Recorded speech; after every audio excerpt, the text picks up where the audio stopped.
नमस्कार भल खबर यूट्यूब चैनल को आपण मान को स्वागत। आज खबर नमस्कार दर्शक बंधु भल खबर को स्वागत। मालकानगिरी जिले में गुणात्मक स्वास्थ्य सेवा प्रदान, स्वास्थ्य भित्तिभूमि विकास एवं विभिन्न जातीय स्वास्थ्य कार्यक्रम प्रगति समीक्षा पाई जिलापाल और जिला मजिस्ट्रेट प्रथमेश अरविंद राजश्री अध्यक्षतार जिला स्तरीय समीक्षा बैठक अनुष्ठित होता। बैठक आरंभ में सीडीएम और पीएचओ डॉक्टर निहार रंजन प्रहराज जिलार स्वास्थ्य सेवार सामग्रिक अग्रगति संपर्क में अवगत कराइथिले। जिलापाल जिले में चली जातीय गुणवत्ता निश्चितकरण कार्यक्रम प्रगति समीक्षा करने सह समस्त स्वास्थ्य अनुष्ठान रे रोगी मानू उन्नत मानर सेवा प्रदान, परिष्कार परिच्छन्नता, रोगी संतुष्टि एवं गुणवत्ता मानदंडर अनुपालन उपरे विशेष गुरुत्व देथिले। जिला मुख्य चिकित्सालय उन्नयन कार्य योजना, नूतन भित्तिभूमि निर्माण, रोगी सुविधा वृद्धि, चिकित्सा उपकरण उपलब्धता एवं मानव संबल स्थिति उपरे विस्तृत आलोचना होइथिला।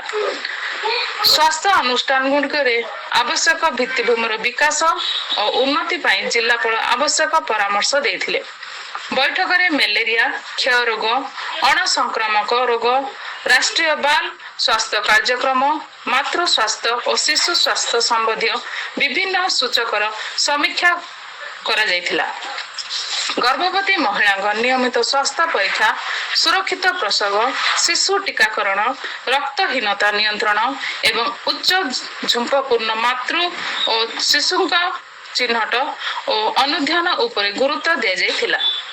क्षय रोग निराकरण कार्यक्रम रे रोगी चिन्हट, चिकित्सा और पुष्टिकर सहायता संपर्क में समीक्षा करा जायथिबा बेले मलेरिया प्रवण अंचल गुड़िकरे सचेतनता, परीक्षा और चिकित्सा कार्यक्रम को आहुरी सुदृढ़ करने को निर्देश दिया जायथिला। एहा सह एनसीडी कार्यक्रम अधीन रे मधुमेह, उक्त रक्तचाप और अन्यान्य अणसंक्रामक रोगर स्क्रीनिंग और चिकित्सा सेवार अग्रगति समीक्षा करा जायथिला।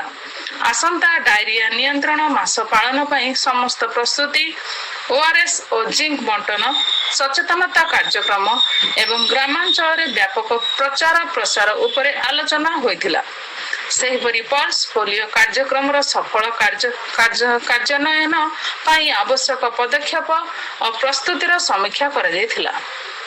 बैठक में प्रधानमंत्री जन आरोग्य योजना अंतर्गत आयुष्मान भारत कार्ड बंटन प्रगति मध्य समीक्षा करा जायथिला।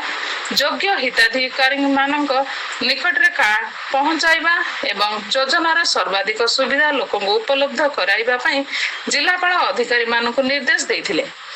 एही बैठक में सीडीएमओ और PHO doctor Praharaj, ADPHO doctor Minati Mahanti, DPHO doctor Abid Hussain, hospital परिचालक श्री विश्वजित, समस्त मेडिकल ऑफिसर, कार्यक्रम अधिकारी एवं स्वास्थ्य कर्मचारी माने उपस्थित थिले।